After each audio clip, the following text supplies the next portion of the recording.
Reality is driven by needs. And that's a very big sentence, not a small sentence. I spent a decade on that sentence. Need drives evolution. Not at the human level. People think of needs at the human level and they talk about what are the human needs. No, need is a structure of reality itself, right? It's deep. And need and desire are intimately related.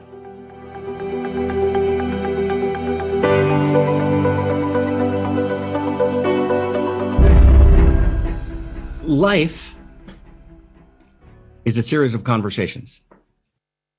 That's a big sentence, right? In the original Hebrew lineage, the word for Messiah, and Messiah means the possibility of the new human. Messiah is the lineage technology, right? The lineage way of saying it can be better.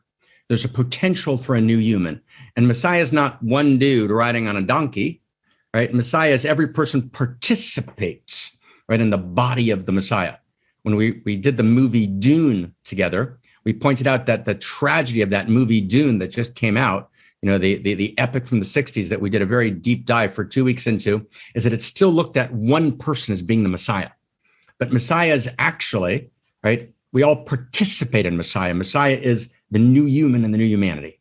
Now, the word Messiah in the original Hebrew means conversation.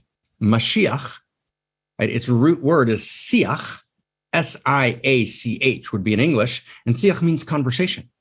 This is a big sentence. Life is a series of conversations. So to be able to break down a conversation and understand how a conversation moves and flows is enormously important. And sometime in the next couple of months, we're going to spend an entire one mountain just on conversation. And we're going to look at a series of 5 different books on conversations and how a conversation happens. And what's a victim conversation? What's a player conversation? And how the 6 core needs play in conversation. So we're going to get to that. I'm going to put that aside. 2, another way of looking at life is it's a series of stories, love stories. My life is a series of love stories. And of course, the text of a movie, like any text, is a series of conversations and it's a series of love stories, but you cannot notice it. So I'm going to spend just the first 2 minutes and we're just going to take a look at just for 2 minutes and then we're going to dive in. And this is step 1. All right, we're probably at step 5 now, but this is step 1 as we kind of step into the actual body of the movie. Right? What are the love stories at play in the movie? And let's just list them. And just by listing them, you get a little shocked. Okay. So it's going to create for us a map that's unavailable in culture, even to the movie makers. Okay. So first love story. I'm going to go not in order. Okay. And maybe we'll track in the chat box. And if you can think of any, you can write them in the chat box, but just track me in order. And maybe if someone will, you know, if someone's up for it, just write it in the chat box. Okay. Here we go. So the first love story that we'll do, the first love story we'll do will be Yule, right? Yule is the young guy that gets together with Jennifer Lawrence, who's played by Kate. So there's a love story that takes place between Yule and Kate that comes to fruition towards the end of the movie. That's love story number 1. Let's call that love story number 1. Second love story, it's an earlier love story that doesn't go well. Right at the beginning of the movie between Kate, his name is Philip. That's her original boyfriend. And there's 3 scenes with Philip, and we'll kind of see how that goes. So Kate and Philip, right? Philip breaks up with her when she doesn't do well in the public eye, and then writes a book and sells the book about his relationship with that crazy woman on TV. So he monetizes their relationship. He commodifies their relationship. So that's Kate and Philip. That's number 2. 3, let's just begin to see the movie through this prism that no one's looked at. Through this prism. 3 is interesting. Is Dr. Randall Mindy with his wife, June. That's 3, right? Mindy, right, with his wife, June. And that relationship's going to go through a bunch of stages, okay? That's 3. 4, interesting, right? Randall Mindy, Dr. Mindy, DiCaprio with Bree. Remember Bree? Bree is the woman who's the talk show host.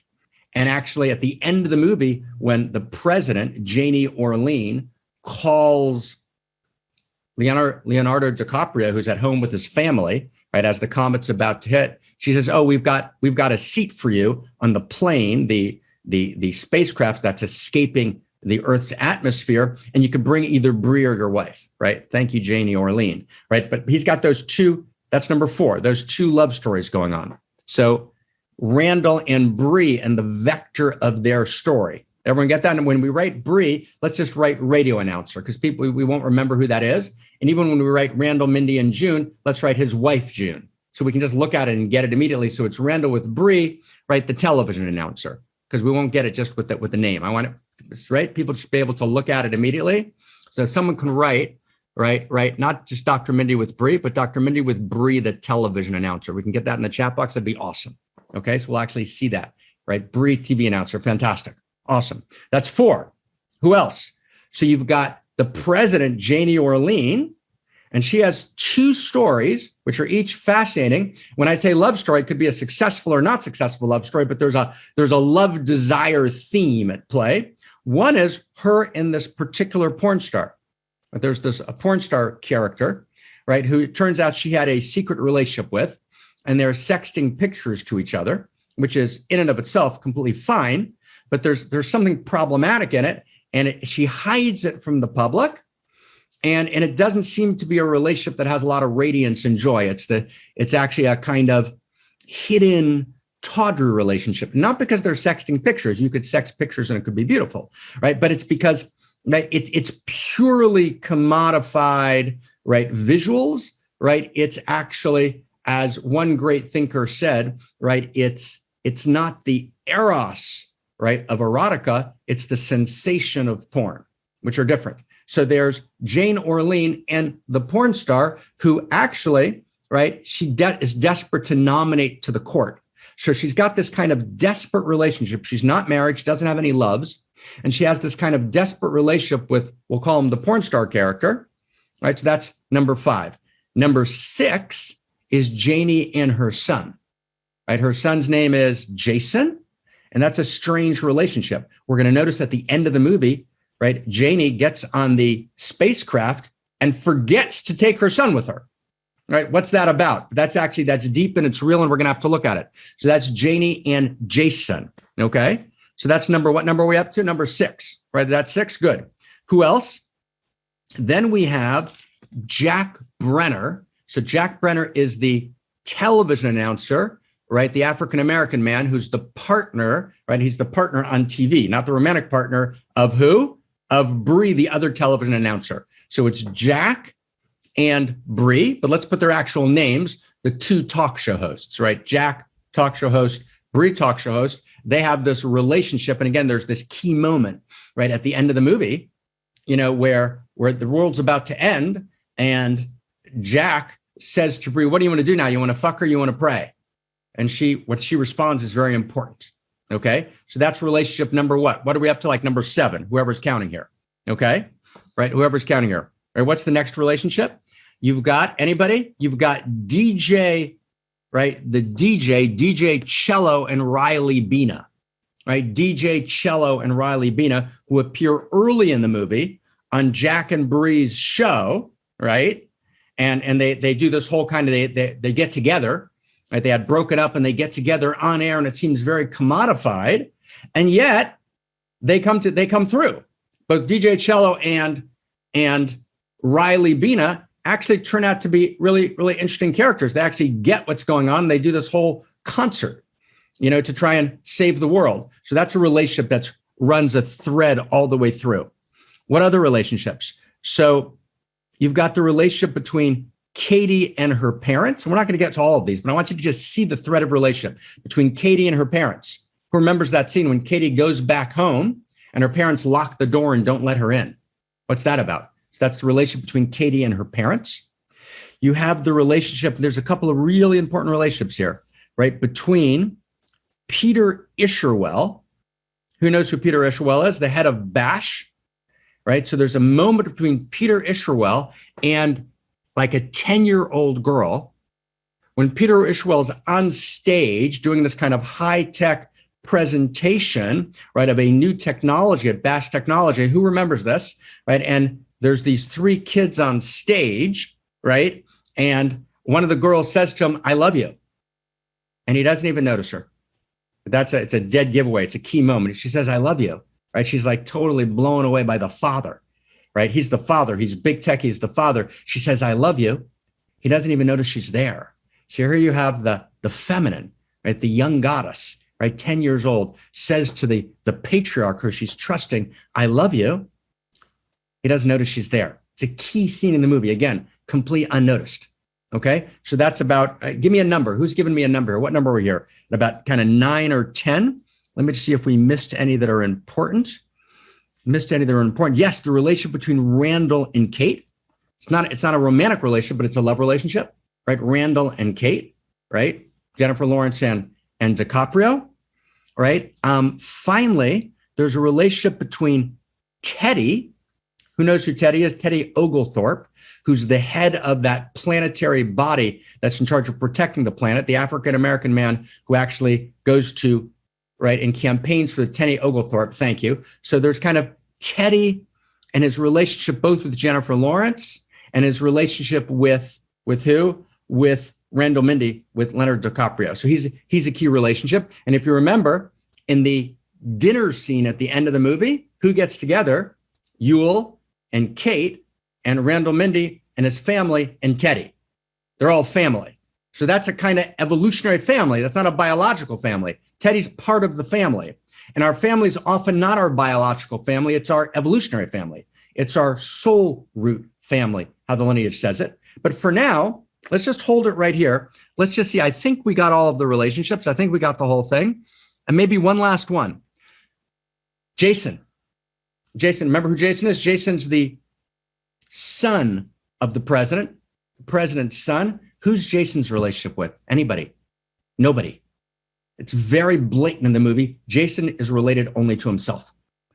Until one moment, not quite money, until one moment, there's one key moment in the movie where he actually moves to relationship for a split and tragic second. But for the moment, right, Jason has no romantic relationship. He has no obvious love relationship, right? Until the very end of the movie, he doesn't even relate to his mother as his mother. And we'll talk about that in a couple of seconds. So now just look what we've just done, everyone, okay? We just took about 8 minutes. We haven't started yet, okay? Right? We're just orienting, but we just remapped the movie, right, as a series of relationships. Now, I'm not going to do it now, but if I was doing a kind of a deep dive structure, kind of in an inner circle of students, I would say, okay, now how do we read the 6 conversations in every relationship? And you begin to see, okay, you can get a sense of this. There's a way to read culture. There's a way to read life, because life is a series of stories. That's what life is. Life's a series of stories. Okay, so now let's begin. So we're going to get through today, right? We're going to get through today maybe 3 or 4 sets of clips. The first one's going to be super short. We're going to look at the clips. The first one's going to be 20 seconds. We're going to talk about it. Then we're going to look at next set of clips, which some of them will be 3 minutes. There might be one which will even be 9 minutes. And I'm asking everyone to kind of stay in. Okay, stay in. Now we're gonna do it now. Okay, we've set up the whole context. We're ready to go in. So take us in if you can, right? Christina Tahel, who's kind of mining, and managing, our control tower here. Take us into the desire scene, which is number 11, right, on your sheet. Take us into the desire scene. Okay, so everyone kind of sit back, get some popcorn. I'm going to ask everyone, don't make the movie mistake. Don't text anyone now. It's not, unless you're inviting someone to join, but don't text, don't get things done in between. Like, actually, let's do the practice. Let's love each other madly, and let's give each other the greatest gift we have, which is our attention. Where do we place our attention? Right? The entire world of social media is about the hijacking of attention. It creates an attention economy based on the commodification of the individual. Right? Our response to that is we actually reclaim our attention. We place our attention. In the original Hebrew, the word for the placing of attention is simat lev, the placing of the heart. Let's put our hearts together. I'm giving you my heart. Give me your heart. Let's give each other our hearts. Let's step together as a band of outrageous lovers, as revolutionaries, as evolutionaries. And let's do this, okay? Let's look at the first clip. Take us inside, Christina. Want to make out? Yeah, why not? You don't say why not. It's like, makes me feel like you don't want it. Shitty. Sure, whatever. That's better. Oh my God, what a great clip. Okay, do you want to make out? Sure, why not?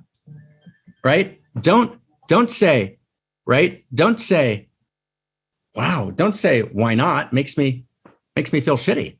I feel like you don't want it. Then she says, sure, whatever. And he says, that's better. And he turns over and reaches, right, for Jennifer Lawrence, for Kate. What a beautiful scene. So here we are, all right, we're hours, we're days before what could be death. And death always discloses life, right? Death and life are opposites that can't live without each other. And we'll get to that maybe next week, maybe the week after. We're going to spend an entire week just on death. What is death? And what's our relationship to death? And what's after death? What's before death? That's a critical story. Okay, the story of death. So let's stay close. And in COVID, all of a sudden, death began to grin at the banquet. Death lived all over the world and could threaten people. But in the kind of middle income Western world, we displaced death. We engaged in what Ernest Becker called the denial of death. So COVID-19, right, brought death into the center. No one is meta-theoretically exempt. So this is a death story. This story is about the death of humanity, right? This is about existential risk, but you can't think about the death of humanity and you can't relate to that because the death of humanity is actually just a global replay of individual death.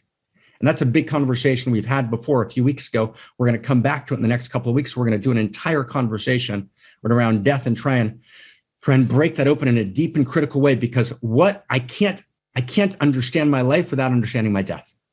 Okay, so this is taking place. This desire scene is in the shadow of death. All right. Yea, though I walk in the shadow of the valley of death, the Psalmist, chapter 23. Right? Right? When I walk in the shadow of the valley of death, then I know what my life's about. So here they are. Seems like a casual scene. No one comments on the scene anyplace. It's a 15-second scene. Throwaway. It's considered part of the satire of the movie. And when a whole series of writers wrote about the movie, they kind of say, why are they doing all these funny satirical scenes in the middle of this serious movie? And whatever the intention of the movie makers, the intention of reality is deeper. These throwaway scenes are actually everything. Although no one mentioned this scene, but the scene's everything. What's the scene about? It's a desire in the shadow of the valley of death. I can't tell you, in my time in which I functioned in a more formal clergy role, right? I did many, many funerals. I loved doing funerals, right? Because everyone was alive at a funeral, right? You could actually find people because death presses us into our aliveness. And I can't tell you how many stories I know of makeout scenes or more between people in the funeral party, in the bathrooms, right, of cemeteries. That's a genre. That's a book. Someone go write it. I'm not going to have time for that one. Okay, but that's fascinating genre. Absolutely true. I've walked in on two of them, right? Right, when I was in, my mid-20s. It's like, wow, what is that? So there's this, why is desire so important in the shadow of death? Now, you could understand it as a desperate move. You want to make out? We're just going to pass the time. But it's not. Reality is desire. Desire is part of the essential quality of reality. And in fact, if you look carefully at the interior sciences, for example, in Hebrew wisdom and in Sufi Arabic understandings, the name of God is desire. There's a 4-letter name of God, for example, in Hebrew wisdom, in which each of the letters, the first 2 letters are said to be in constant lovemaking, and the second 2 letters are aroused by human beings to lovemaking. And the lovemaking in the letters of the divine name is the eros, the desire of reality that's making love. And in a constant, unceasing eros. See, desire is not this strange thing that arises in the human being, right? Which undermines, our sense of being a social self or being enlightened or being, a good citizen. That's how we relate to desire. But actually, we need a new narrative of desire. Desire actually is the nature of reality. It's the intrinsic value of reality awake and alive in me. If you read carefully the interior sciences, or you read the good mathematicians like Alfred North Whitehead take a look, for example, at process and reality. He's in Cambridge, a very proper Englishman, but he's talking about the appetites of reality. He didn't want to say desire. Reality has appetites. Reality has desire. Reality is desire. You could actually even say that God is desire. Divinity is desire. Right? And it's the desire of divinity. In Kashmir Shaivism, they talk about a stirring of desire in the infinite, which generates reality. And the desire that arises in me participates in the field of desire. So as I'm standing before death, as the shadow of death begins to be cast over my life, the skull grins at the banquet, and Yule, right, and Kate are on this rooftop. And he says, "You want to make out?" And what does she say? She says, "Yeah, why not?" He says, no, whoa, that makes me feel shitty. But this exchange is critical, meaning I need you to want it. But he's not saying it in an egoic way.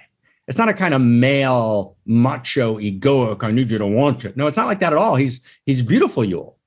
Right? Yule is saying, no, I want to feel, give me the gift of your desire. Right? She says, sure, whatever, sure. That was enough. He says, that's better. Because eternity lives in the ephemeral moment of desire. Right? And that what seems to be that transitory moment of desire is the eros of all eternity. Now, pornography, right? We need a new form of pornography. We need erotica, right? We now have a debased form of public erotica, which we call pornography, right? There was a different vision, for example, in the temple in Jerusalem, where you had sexually intertwisted cherubs above the Ark of the Covenant, which was a public erotica, but of an entirely different form, right? So our contemporary pornography, rooted in human trafficking, rooted in commodifications of the worst kind, right? Without art and without aesthetic and without beauty, without knowing that sex is love in the body, right? So that's not eros, that's pseudo-eros. But any moment of desire that lives in that space between Yule and Kate, right, in which she experiences his desire and he experiences, you want it, I experience your desire, in that moment we've transcended death, right? It's why an orgasm is called a little death, because in the orgasm we cry out, oh God, meaning, oh eternity, that transcends death, right? It transcends, right? It ends the trance of death. I actually have an experience in desire of the eternity that resides in the moment. And I actually feel the infinite value of this moment. Right? When you're having your most gorgeous moment of desire, at the right place and the right time and the right person, and it might be a moment you've had, so find that moment if you can right now, or it might be a moment you imagined, right, that you should have had or that you might still have. So bring that moment. So when you're in that moment, right, of this kind of ultimate desire, where there's a mutuality of feeling, of pathos, mutuality of desire, mutuality of recognition, right? You're literally in this dance together, right?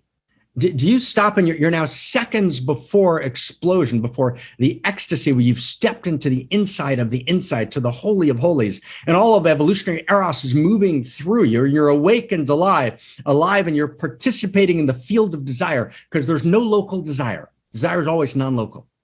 There's no local desire. Desire always participates in the field of desire, even if unconsciously. Right? So in that moment, do you stop and do you say, what's the meaning of life? I'm not sure. Let me figure out the meaning of life. No, you don't. Of course you don't. You don't because it's not because you've answered the question of what's the meaning of life, but it's because the question has disappeared. The question's fallen away.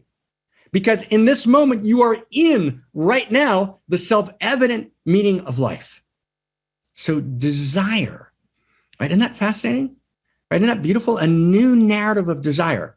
Right? Sexuality is at the center of our culture. We live in a culture in which the internet is the nervous system of our planet, and the internet is driven technologically and structurally by pornography. Right? What does that mean? Right? And that sexuality is fully available, and yet we have no sexual narrative. Like the old narratives of the church don't hold. They don't hold. Sex negative doesn't hold. The bland sex positive of the 19th century, too bland, right? Sex neutral, as Kinsey suggested, just like having lunch. When was the last time you thought sex was having lunch? Clearly not sex neutral. It's not merely sex positive. Sex negative of the church doesn't quite get us there. Sex sacred because it creates babies, right? When was the last time you had sex to create a baby, right? So the four major sexual narratives, sex positive, sex negative, sex neutral, right? Sex sacred, right? They don't address this most powerful experience at the center of our lives. Right? We've killed all the goddesses except for Aphrodite, but we don't know how to worship at her altar. We have no narrative of desire. So we have sexual harassment.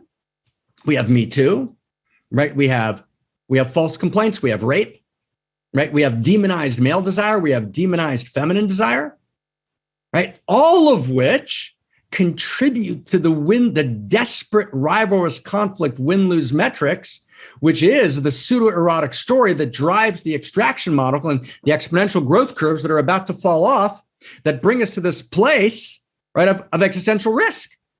And so actually, although Adam McKay would say like, what?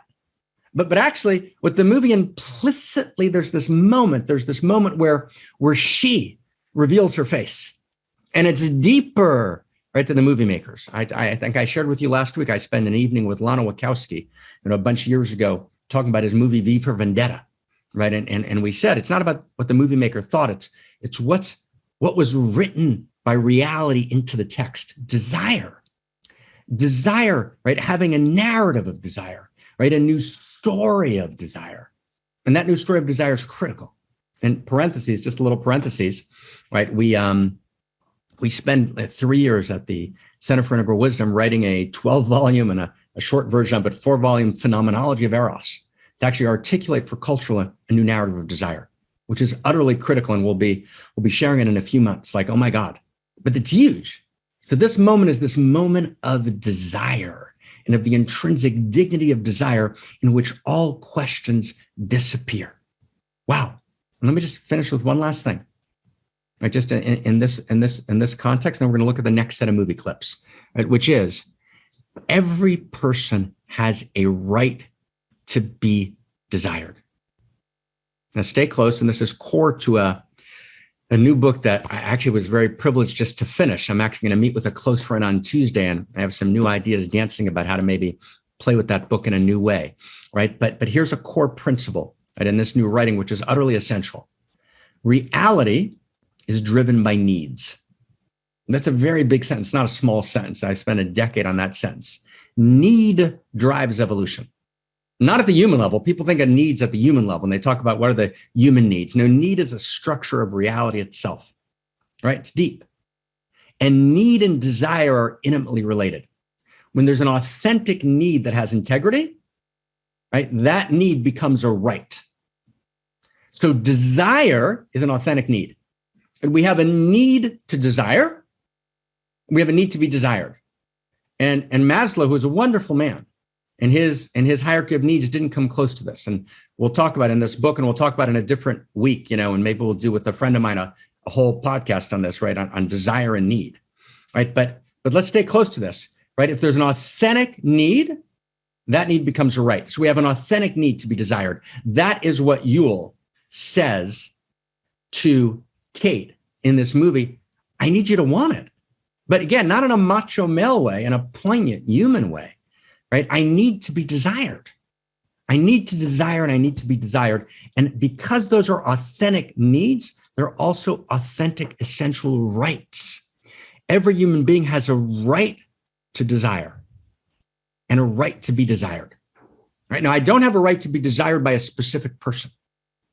And then that's the mistake of the incel movement, right? The incel movement, incels, right? It's an entire movement now mostly populated by men who are bitter, say, I need that woman who looks that way to desire me in this way. And there's some sparks of the sacred in the incel movement, but I actually don't have that right.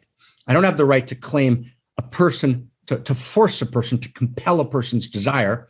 And at the root of rape, right? The great heinous crime of rape is to compel someone's desire or to force someone to engage without desire, violating, right, their essential humanity, right? Obviously, that's clearly true.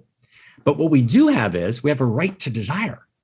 We have a right to be desired, and we need to facilitate a reality, right, in which desire is not based on a tinsel, exterior, commodified version of beauty. Right? We need to actually move to much a deeper sense of radiance, right? And that we actually need to, right, be able to be aroused by love, right? Imagine that, right? And imagine if men could be aroused by love. Right? Imagine if the circuit in the masculine, right, between love and desire was actually connected. That's unbelievably important. Right? If my desire, right, we would live literally, the earth would tilt on its axis. Right? If we actually changed that one dimension of culture, right, that we could be aroused by love, right, aroused to desire by love, right, we would change the reality. And we have actually, there's a moral, ethical imperative to actually get to that moment of transformation, because everyone has a right to desire and to be desired. And that's directly related to existential risk, right? There's no split between them. In a world in which there's a demonization of desire, in a world in which there's a crisis of desire, in a world in which desire is thwarted and degraded, right? We create a planet drenched in shame, right? The demonization of desire, the degradation of desire, the denial of desire, the unfulfilled desire creates shame, right? I'm shamed that my desire is not fulfilled. I'm shamed that I want to fulfill it in a way that seems culturally incorrect.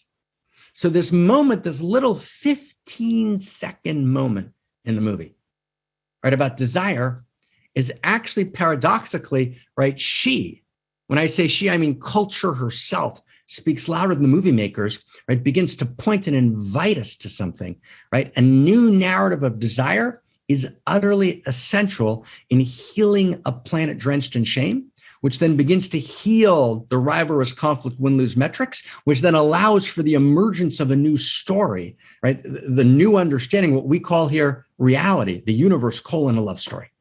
Wow. Okay, like, oh my God, right? 15 seconds in the movie.